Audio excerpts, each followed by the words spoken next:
What is up, everybody? Welcome back to the Hey. Superdwarf Show. My name's Thomas. Garrett Hartle here. Good to see you guys again.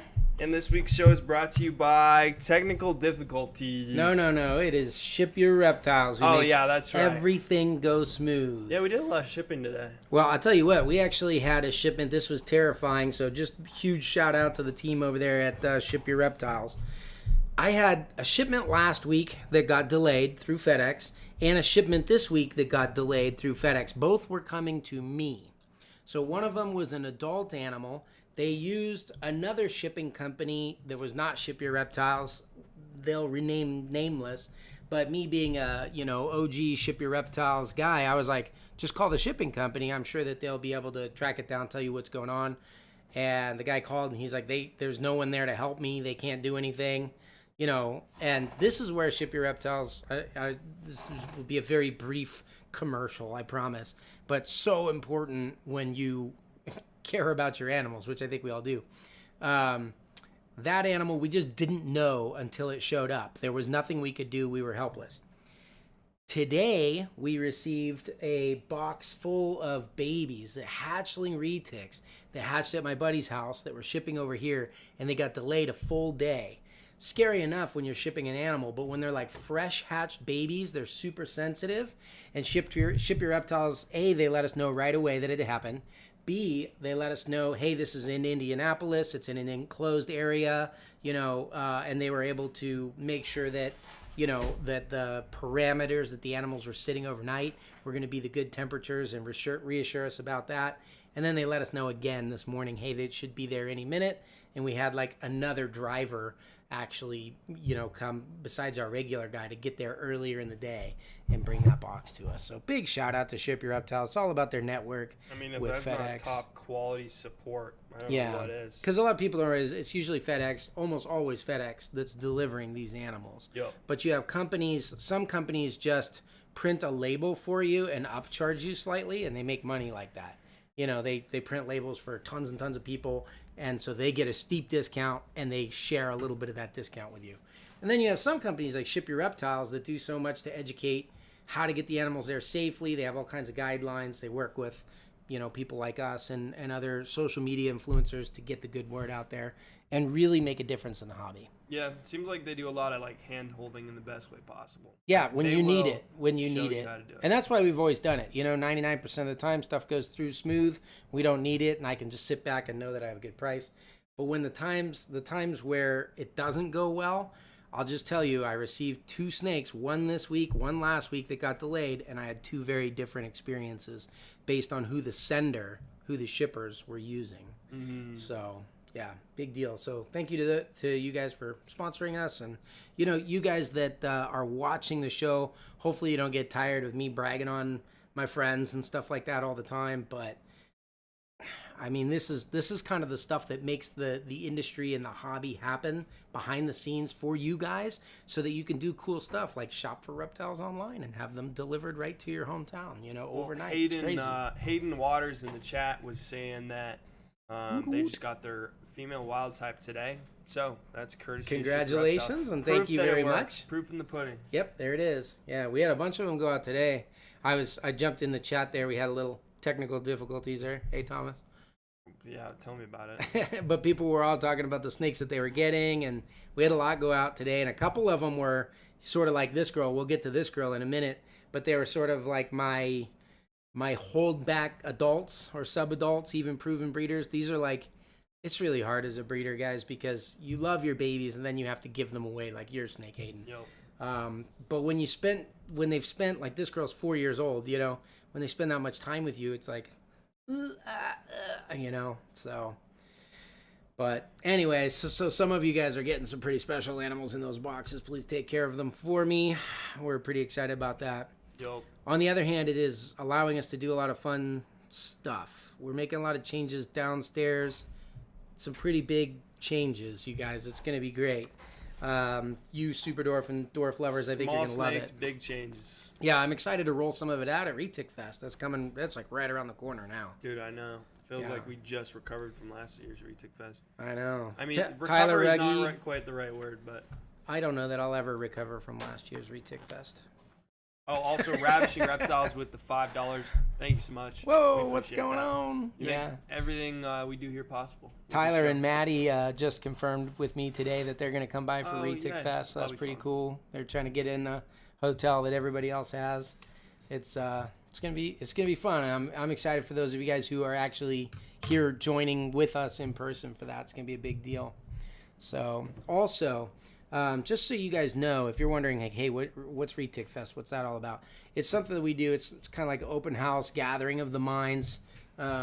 All kinds of dwarf and superdwarf Retic enthusiasts. So less, I was gonna say less keynote speakers, but not even really. I mean, it's more like an amped up backyard barbecue, right? It's like a wedding reception, and instead of like a best man toast, you have some industry professionals, making a big deal out of it. So. Yeah, it's gonna be a good time. Backyard barbecue meets mastermind meets. If you haven't heard of it, it's probably because you're not on our Patreon group. That's where we usually talk about that stuff. Probably because you're missing out. Yeah, it's getting cool. I think some people are gonna miss out. I know that there's some people that didn't get to come, but it's gonna be a good time. Girl with Scales is in. She's coming. It's summer for the uninformed. Heck yeah. Question, do you think Retics will ever be as popular as ball pythons are now? No, I don't think so. Yeah, I think it's... Is that an unexpected answer? No, not at all. I think it's pretty obvious that it's not capped by popularity, it's capped by user friendability. Yeah. User friendliness. I mean, it's kind of like... that's sort of like saying, will the Mac Studio Pro... That's not even a thing, right? But whatever. Like, what's the top of the line iMac computer? Did they come out with a new Mac Pro yet? Yeah, they dropped the M2 Mac Pro. Okay, so is the M2 Mac Pro ever going to be as popular as the iPhone SE? Exactly. No, it's not. And the thing is, it's because the iPhone SE is like usable in many ways for many people. The Mac Pro Studio, it's just expensive. It's not that it's expensive. I think that Superdwarf Retics will come down in price to where some of the ball pythons are. If that's what you're asking, yes, I think they will. But they are kind of a specialty animal. Yep. You have to...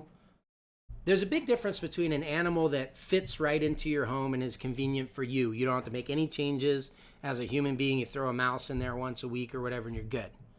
That's always going to be a popular snake. It's a different thing when you are challenged as a person to make changes to your lifestyle to benefit the animals you share your life with. And that's a reticulated python. That's the biggest difference. Yep, that makes sense. You have to do a little bit to enjoy a life with these guys. Yep, I think it's just, it's a higher investment up front. It's through the lifetime. So this is kind of crazy. This girl this is a pure Coyote female. She's beautiful. Believe it or not, guys. I mean, people always say they want to stay small because maybe they're used to ball pythons. They want to retic. This is a 6-foot retic. We just measured her right before the show. I think she's like 2 or 3 inches shorter than 6 feet. Ball pythons almost never get 6 feet, but this is a tiny snake. I just thought that would be fun for you guys to see. Size compare if I put it at the same level as my head. You're looking at...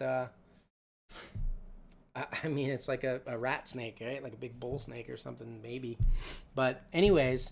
Shame to say, this girl's 4 years old. Just turned 4 years old in February, I believe. And she doesn't have a name yet. So if you guys stick around to the end of the show, we'll let you name this snake. You guys can shout them out, and we'll pick a name. Hey, you. She's checking out those studio lights. And we'll do that for you at the end of the show. So should be pretty cool. Make sure to stick around. Put a little name tag on that girl. Heck yeah! Did you guys tiny. Did you guys watch the vlog on Wild World TV? Wait, can I go get it? I just want to go get it. All right, go get it. I wanna ask. So this video that we did was pretty fun. This was like if you ever wanted to know what would happen in a video if Garrett had no input on it whatsoever and Thomas just ran wild, that was last week's vlog. I don't know if you should show the whole thing. I think people should go see it. You don't want to spoil it. Why don't you just give them a little bit of teaser while I put the nameless female on the playground over here. Yeah, give them a little teaser of what you did here, Thomas. How do I tease it? I don't know. Show it I'm really just fast. trying ready? I'm gonna run past They can't hear me. I'm gonna run past the frame real quick. If you guys see it, you saw it. If you didn't, go watch the vlog. He's pretty proud of that. And I will say that video turned out really good. Good job on the editing and everything with that one, Thomas. It was pretty cool. If you guys didn't know, we have a channel over there on Wild World TV. Aren't we closing in on another milestone with that one? That's our smaller, I think, more fun, more freeform channel. Yup. Oh yeah. Not that this channel isn't fun. We love hanging out with you guys. But aren't we closing in on one? We are, right? That's a great question. I've just been focusing on videos. I'm pretty sure we got another Go run that video. We'll have to do something special. It's I don't think it got the love it deserved. Yeah. I'll just throw that out there. Poor Thomas. Poor sweet Thomas. Sweet tea. It was a good video. You'll have to go watch it. Sweet teas. You guys watched the Brian Farley video we dropped last week? The what would you do if we dropped $5,000? What did you guys think about it? Who he spent? Raise your hand in the chat if you would like to do one of those videos. Come on a little shopping spree with $5,000 over here and see what you took home. Those are some hypothetical question. Yep. Absolutely. Well, heck yeah. Should we talk about the thumbnail? Did you I don't know if you saw the update to the thumbnail, but it's now a guy jumping off of a train onto your face as you look up in wonder, and it says hype train. Someone's jumping on my face? Someone is jumping on. They're hyped to jump on your face. That's weird.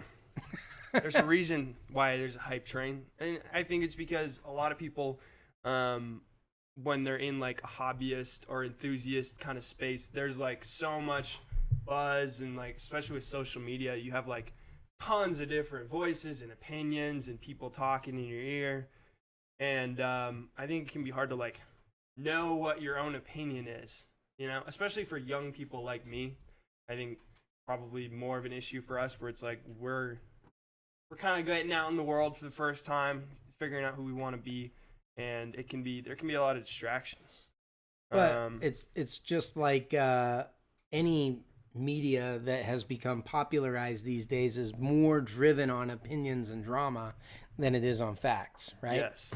So they're teaching you something like, hey, here's the facts.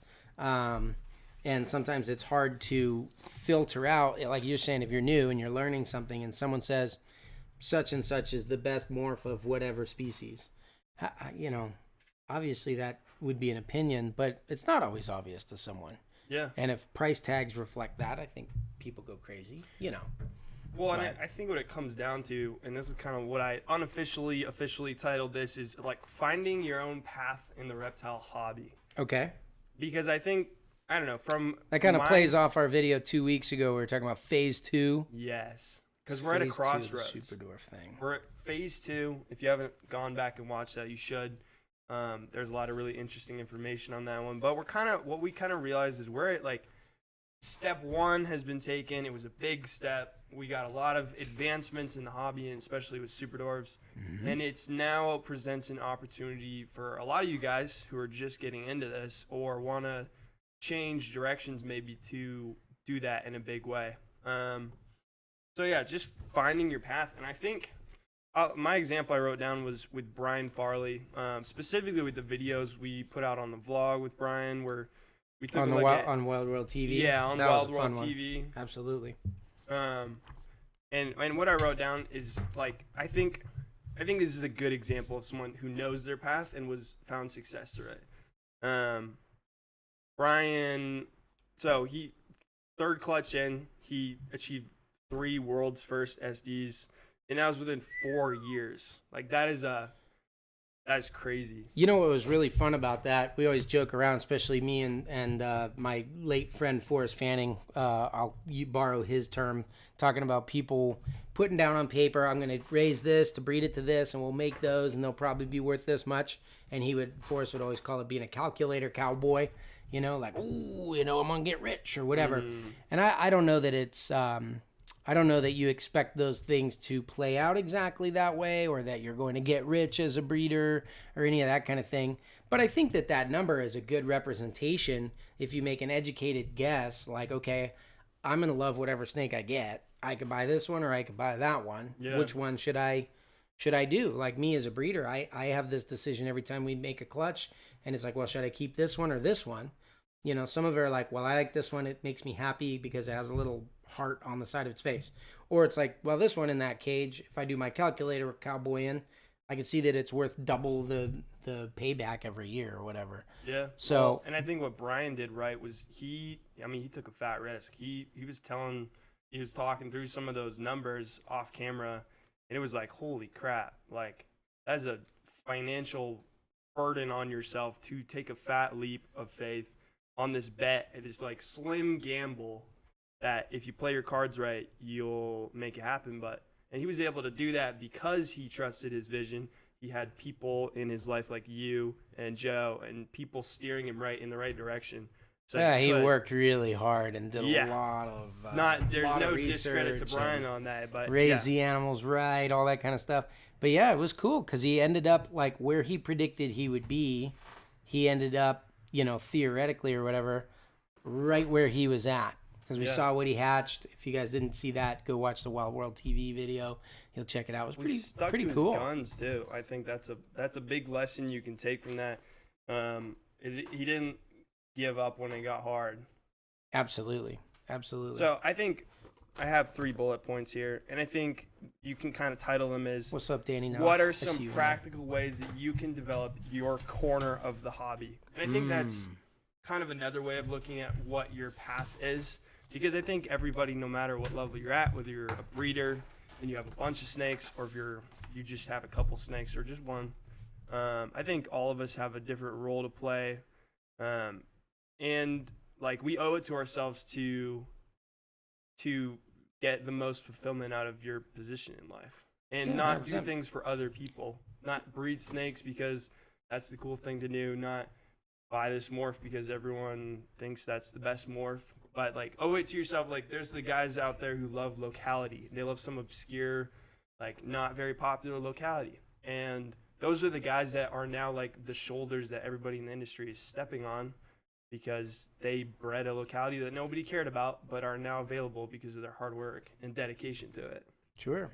And guys, I don't want to capitalize on this conversation. If you guys want to throw in your 2 cents, mark down 2 cents or whatever you want to donate into those super chats, and those super chats go towards building this out. We're on our 3rd build of this new desk. It'll get there soon. But if you guys want to throw that, I would love to hear your thoughts on these things. So yeah, I think that stuff is, I think that's great. I would love to see more people kind of take ownership of the direction they're going, which is what it sounds like you're talking about. Yeah, I'm trying not to get too meta with it because I think you can kind of get lost in this like super philosophical conversation. But I think it is super practical. I think you can take good philosophy from experience, like reptile keeping. You develop a certain philosophy. Like if we do something with Superdwarfs and it works, we are able to achieve whatever our goals were in that breeding program, and then say we take it to blue tongue skinks over here or something and do that, then it would probably also work. You know, things like being a contributing member to society is just a shocker, super rare skill these days, but there are little mini niches and societies within the reptile industry. So you can easily be the kind of person that comes in and contributes to that in a positive way, or you can be the the one that people get tired of. It's usually, I think the one that people get tired of is not.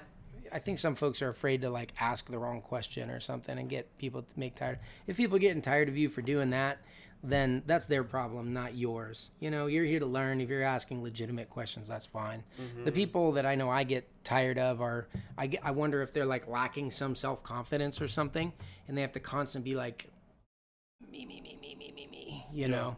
And they talk a lot, and they never seem to actually like do much of anything. Yep. but they're mostly talk about what other people are doing. A lot of coaching, not enough playing. Yeah, and that's just it, right? Like, I'm sure you guys can agree. Any kind of online community you're in, you jump in there, and it's like, where's all the students? It seems like everybody here is a teacher. Yo, Summer, girl with scales, dropping in with the 5 bones. Let's hear it. Says, be honest with yourself about who you are, what you want, and what you can handle.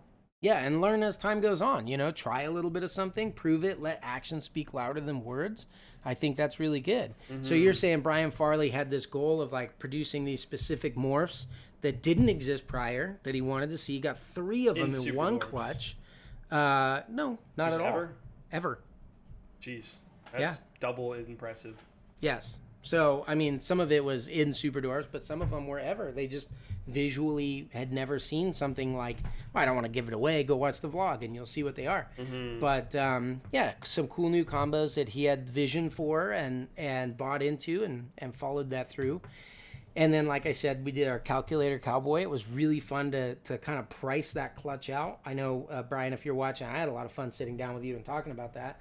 That's Reptile Revival, if you see him in the chat. Yeah, absolutely. And that was really cool because it was like right on point.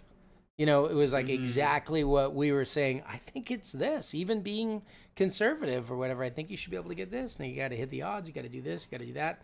Stuff goes wrong. Crazy things happen. But yeah, he hit it on the money.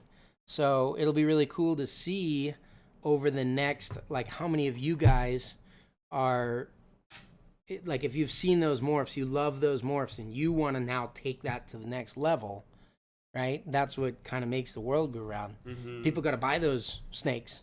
Yeah. You know, that supports Brian's efforts, journey, you know, our stuff that we do here. And then once that's all done and calculated out at the end of the season, we'll see where we really land. Yeah. And it's pretty exciting. And then you take things, good or bad, from it. You learn, you readjust, and you move forward in the future.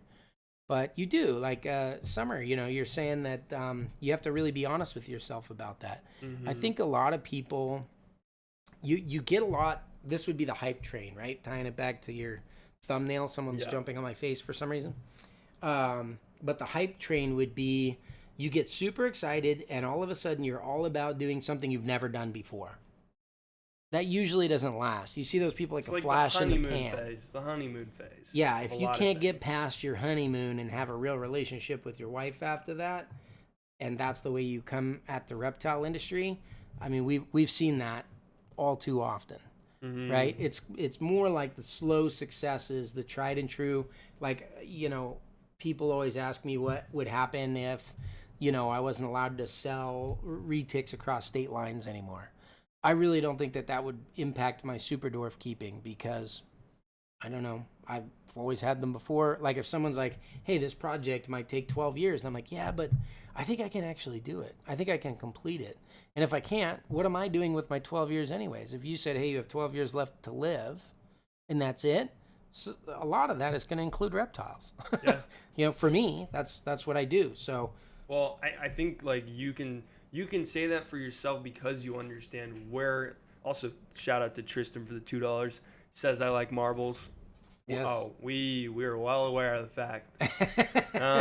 Tristan, I don't think you had a super chat for that one, Tristan, but I appreciate the love. And Danny Noss, did you see those first mochas that we ever hatched? They're Dwarf Superdwarf Cross, not Superdwarf, but ooh, that's one project I really liked. The Mochino, the mocha stuff. We have a new clutch files coming out about some Mochino stuff. It's coming up soon. Sometime. Make sure to subscribe if you're not already. Stay tuned. But yeah, I think. Oh man, Rod. Oh, what's up, Rodney? Hey, buddy. Super chat. Thanks for the support. Thanks for the support. We appreciate it. Thank you very much. Yeah. So I was seeing Danny Noss is talking about the mochas over there and everything, and yeah, that is one project that I don't know. We've done it a bunch with the Orange Glow versus Mochino stuff. I love the Orange Glow stuff. Super flashy. It was kind of fun. I was like, I had one of these. Did you notice this when you were filming earlier? We were filming for a video, and I popped over off to the side to talk to Joe. And I was like, Joe, I just thought of something. if you were trying to get these traits and this, that, and the other together, and you put all this stuff in, do you think we could get to this? You know, and it was like an idea of achieving something that hasn't been achieved before. And every now and then that stuff is fantastic. Summer, you're saying there, you don't know what you don't know. Absolutely. That's absolutely true. But yeah, if some of that stuff is the joy of discovery, though. Yeah. You know? Well, or the joy of bonking your head on diving into the zero depth pool. I don't know. I don't understand. Have you ever seen those wave pools where it's like the water goes like right up to the edge and you just like don't see how deep it is and you're like, and then you hit like an inch deep of water? Yes. Because you didn't check the depth before you jumped in. Oh. I don't know if that helps or hurts your point, but it just was the image in my head. No, I don't know what you're talking about. Well, Summer is saying they jump in when they can't swim. You know, sometimes you got to check the water for the rocks, you know? Oh, I got you. No, what so here's one thing. So Summer works down there at Canova. They're always doing crazy stuff with ball pythons. Summer, one of the most impressive things the last time I was at your guys' facility, I can't remember all the morphs that was in it. You might remember one of these, but it was definitely lavender and pied, and then it had a bunch of orangey stuff. Uh-oh, my snake's going to try to escape in 2 seconds here. She found the couch. Oh, no. I'm going to have to jump off here in a second. But you actually had piled so much between this like deep, dark red bleed between the lavender into the rest of the color that you got red out of a ball python, which is a color that doesn't really exist in ball pythons. Mm-hmm. So now that you're like, okay, these 4 scales are like legitimately red along the pattern, you can kind of run towards that and keep going. Yeah. There's so many things that are like that where you're like, let me make a truly red ball python. And you could literally spend, it's like a bonsai tree project. You could spend the rest of your life doing that. And be deeply fulfilled. Yeah, absolutely. I mean, I look at breeding snakes as a similar skill to, like, let's say playing the guitar. Mm-hmm. You can learn 4 chords and you can kind of strum and sing along to your favorite song, right? And you could probably master that in a matter of really weeks, you know, if you were dedicated to it. But you can also sit there and play that guitar hard for the rest of your life and see what comes about that stuff. Yeah. So it's kind of just knowing what pace you want to go at, knowing what you like, not being afraid to have your own opinion, even if it's unpopular, and just, you know, making your own path. Not necessarily, you can ride the hype train if you want, but that's, I think, only if you know where the hype train's going, like what the destination of that hype train is going. Is that project that's going to take way longer than everybody thinks, or is it like this train is going to nowhere? Sometimes it's just stubbornness, though. You know what I mean? Like I think that you know, again, so go to the ball pythons, the clown project. It's like everybody has a clown project right now, and it's because, and at one point it was like a hype train thing, and then it got away from it, and then people like Justin were like kind of looking at it saying, you know, I think this actually has a lot of potential, not just as a clown or a pastel clown and then a super pastel clown. I think that we can do more stuff with this morph. And he just continues every year to unroll these, like, just outrageous new looks to ball python. It's not about making 4, 5, and 6 genes in it. It's about carefully concocting all the right stuff and putting that stuff together. So, yeah, I mean, I think that's great. Go ahead. Summer says if you're the conductor, the hype train is great. This is true. Well, I mean, you're driving the train. My point is, I guess that's it. You built the train. It's like a road trip with all your friends. It is your train. It's going somewhere, and you are powering it. And you know where it's going, and you can say, hey, guys, like, this is going to a good place. Hop on. We're going on a road trip. I guess the thing about it is you just don't want to be an anchor. You know what I mean? Throwing an anchor to that train saying someone else drive this. Yeah. I'm going to sit here and benefit from it while not actually contributing in any positive way. Or jumping on the wrong hype train. Somebody that is like building a bunch of hype around something that's empty. I don't know if that happens in snakes. I'll tell you what, though. I know so Thomas and I were talking about this, and he was asking for examples of this. Something that was hyped up that amounted to nothing. And Firefest. I know that they exist. Say what? Firefest. Do you ever hear about that? No. It was like a concert on an island where all these celebrities showed up, and it was a bunch of like tents and like cheese sandwiches. Okay. So what is the snake equivalent of that? Is there anything like that in the reptile industry? I mean, the only things I can think of were like absolute scams. Yeah. Like I remember people were like dyeing ball pythons with Kool-Aid for a while and selling them. Man. Yeah, like just a complete scam. But my point is, if you take something and you perfect it, like the girl that we were just holding, that's a pure Kayawati female. I think that that's probably one of the most underrated, easy to get into, and most promising projects in Superdwarf Retics. They're very small. You guys can see that with her size and age. That's the perfect body type that you want for a retic. You maintain that, let them grow, breed when they want. She's 4. We haven't tried to breed her yet. You know, we might try this fall, but that's a good example of that. But they lay a lot of eggs. They look really pretty, and very few people are like, let me make a Kayawati train. Let's see everything that Kayawati can do. Shout out to Anunnaki Exotics. Is that how you say pronounce that right? I think would so. say and I don't know how to say it. I say it in my head. I think it's Anunnaki, but they're on Instagram. You guys have to check them out because they are infusing that Kayawati into everything, brightening the color, reducing the size, having all that kind of fun stuff. So, yeah, I don't know. Nathan, I think that message probably categorizes most of this live stream. Yeah, there you go. Luke McWilliam has one. Retic community is the essence of the Firefest. Yeah, wonderful, supportive community. Yeah. I think that's the thing. Oh, this girl, she didn't take the couch, but now she's gonna go on the TV. We need opposite angle cameras, Thomas. No.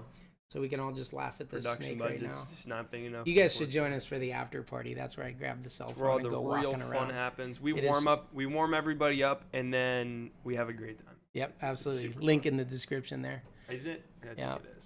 Nathan C. missed where we were quoting your Sweet Thomas stuff earlier before you even jumped in here. No, he said it. It's pretty fun. He said it. He pulled out the sweet tea. So Luke is saying, for example, the Pied plus OGS, right, should look awesome, and that would be like a hyped up one. But it turns out to be like a super phantom kind of snake. Yeah. Right, where it's just all white. I think that's. I don't know if that's exactly what we're talking about. That's a good example of a project that doesn't pan out when you're doing discovery, because not everything is like perfect. I'm sure you guys were super stoked when you saw that red on that ball python I was talking about. But interesting. I like marbles. Also, shout out Eric Blake. My hype train is breeding my SDL from ROR from High Percent Genetics, creating amazing chaotic patterns as well as super clean patterns. There you go. We love yeah. That. And then so you got a little balance, like one in either. Yeah. Go scroll back up. I want to see some more of this chat. Go up a little bit. Here we go. So Danny Nas is saying ocelot, jags, and other atrocities. Exceptions did not account for general nastiness that come with those fads. Wow. Opinion much, Danny. Ooh, I like it though. Ocelots and jags. I think that those things, a lot of that stuff is visually pretty crazy. I don't do the jags personally because they have some neurological symptoms that come along with the morph, and that's just not the kind of thing that we're into. I dabbled with them a tiny bit early on, and then when I saw that, I was like, we're not really doing that. Black eye, I figured one out though, and you helped me think of it, Danny.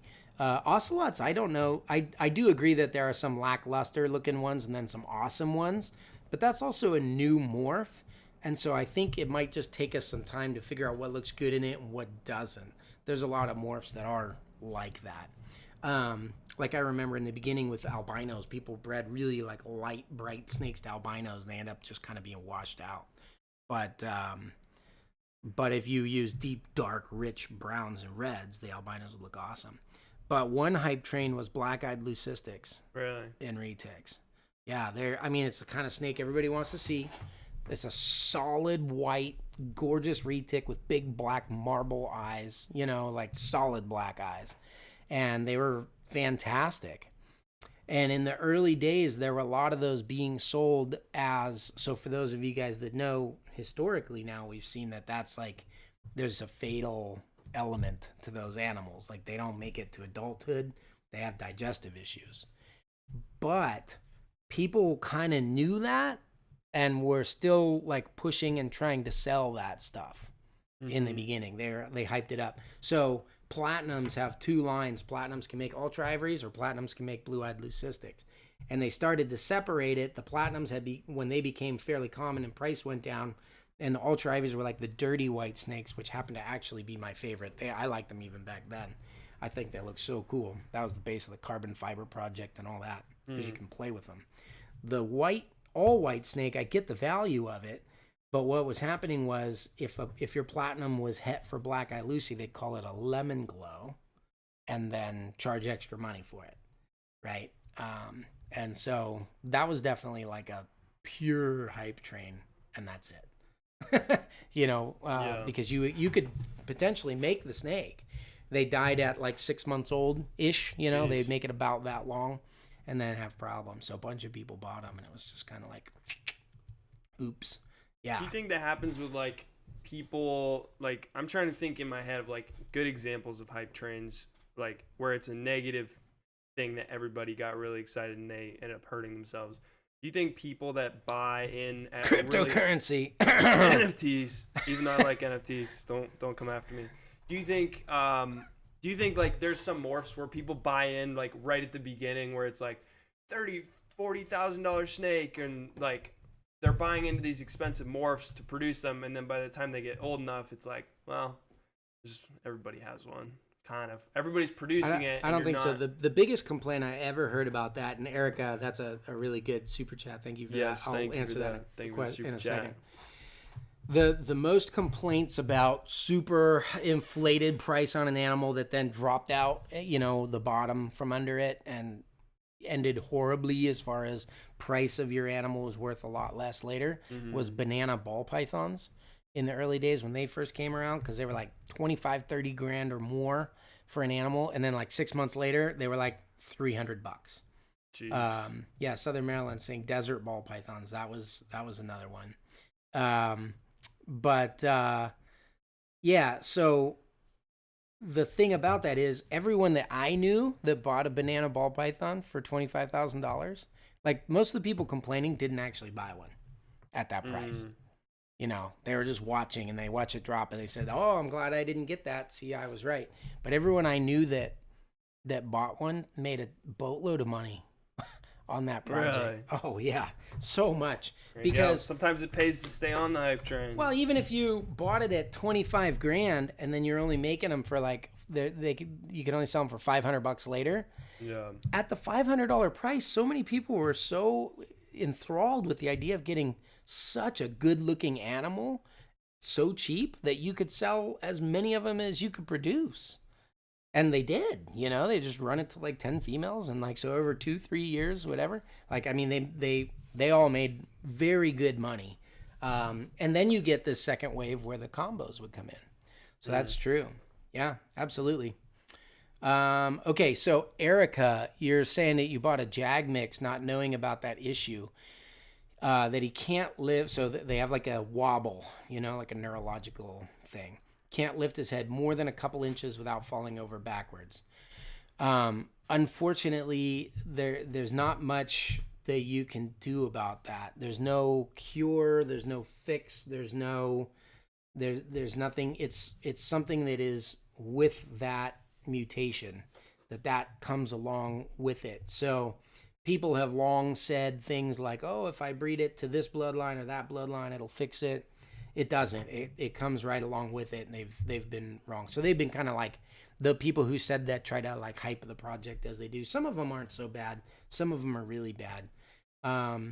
But as long as the animal is, now that you have it, as long as it's comfortable, I would just say just be careful. I know a lot of people have had problems with watering them. So like flip upside down into a water bowl, God forbid, can't get out, can't right themselves because they have those kinds of issues, and they'll lose the animal. Also with reticulated pythons, especially if it's not a dwarf or a superdwarf, if it's like the big ones, their food response is pretty crazy, and those animals then have an uncontrollable food response. So you have to watch they don't bite themselves, they don't bite you. So you might have to come up with some inventive ways of keeping that guy around. But that's just something I didn't want to contribute with. I haven't heard anything. Southern Maryland saying is jag like the carpet python jag. Yeah, it's like that. And like I said, some of them are fine. Some of them have that issue, or spider ball python would be another comparison. But it's definitely something you have to be aware of. The ocelots I don't work with. I'm not aware of any issues with those. Danny brought that up. I haven't heard of any health issues with any of that. I've certainly seen a lot of really good looking ones, even as adults, as far as health and all that stuff goes. The super motleys alters the shape. I don't know that they have so much like a neuro thing, but super motley is like a super black pastel in ball pythons, where it can change the head structure a little bit. Usually it's just cosmetic though. And it doesn't always do that either. So they don't have as much. You might be thinking of super golden child. Super golden childs have really bad neuro issues typically, and a lot of times to the point of being fatal. So yeah. Good to keep awareness out for that. Yeah. Absolutely. So I think the last point I have here before we move on to naming that snake over there who's been cruising around like crazy. She hasn't found like the one spot she likes in the corner there. She's just been cruising around, but you'll get to see that if you're on the after party. So. Should we name her? Oh, let's name her after this last closing thought. I think. Okay. Let me go get her while you have your thought. Let us know what you guys think too. If there's any other questions you have. Oh, someone's asking thoughts on dwarf Burmese pythons. We'll get to that in just one sec. I think the last thing I would say, as far as knowing your path, discovering for yourself where do you want to go with just reptiles in general, no matter what level you're at, is that one way that you can find, I guess, success or fulfillment in no matter what corner you're in is solving problems that you identify that are within your sphere of influence. Ooh, good thought. I guess there, that's Thomas. a fancy way of saying if you see a problem, fix the problem. And a lot of times you could solve become the solution to the problem. Become the solution to a problem. And, if you do that and you make something happen that's cool and you share it with people, you can find a certain level of success from that, or just feel incredibly fulfilled. Yeah, every time you come up with a new idea, a way of doing things, you invite new people to come in and help. You know what I mean? There's two classes of thought when it comes to success, right? One of them is, let me be the only person doing this by trying to exclude others, or cut things apart or down or whatever, hoping that will by default make you successful. That's why I've referred to it as like the high school bully mentality. Like, I don't really have anything going on for me, but if I can make you look bad, people will assume that I'm better by default. Mm-hmm. And that's an easy way to go. It's kind of a lowbrow solution. But if you can actually, instead of creating problems that drive people away, create solutions to problems that people have, especially when it comes to like snake husbandry, accessibility to the animals and stuff like that. Now you're welcoming more people in, and like we fight with the USARC against reptile keeping issues and stuff like that. The larger, more diverse that community is, the better. The more we help hold each other up and do those kinds of things, the better that's going to be. Yeah. So yeah, I like that. And you never know when you might have a solution to a problem that a lot of other people are having trouble solving. Here's my thoughts on dwarf Burmese pythons. You ready for this? Do it. I don't like Burmese pythons. I just as a species, I probably never met a snake I didn't like, and I actually bred Burmese pythons once when I was young. Bad pizza is still good pizza. Exactly. Yeah. But I don't like how slow, and to me it's like boring. To other people it's predictable, right? I don't like that personality in snakes. Now, I love the dwarf Burmese pythons, the pure prog shy, not the crosses or any of that. Pure prog shy are thrilling to me. They don't have that personality though. They're a very different kind of an animal, very different personality. So there's kind of this funny thing where I think dwarf Burmese are really cool, but the people they appeal to might not be the same people that like Burmese. So if you're like, I like Burmese, I just want a smaller one, a dwarf Burmese might not be for you necessarily. They seem to have different personalities. For me, more exciting personalities. So to answer your question, I love dwarf Burmese. I think they're super cool, but they might not be for everybody that likes Burmese pythons, if that makes sense.